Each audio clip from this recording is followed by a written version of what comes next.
Let's see guys how to fix this issue. If you are getting this type of message while playing any YouTube video, and you can getting this type of message like restricted mode has hidden comments for this video. So let's see how to fix this issue. So it's very simple fix guys. So let's just follow this step.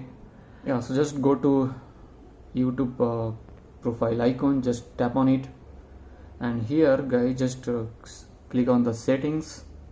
You can see over here, just click on the settings, and now you can just tap on general, and guys you can see over here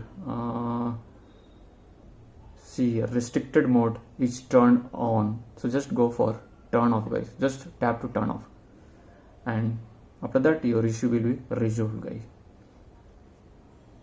So for that, if you just play on this video, and now here you go, now that issue, that comments has gone. So guys, thanks for watching my video. Please do like, subscribe my channel. Thank you.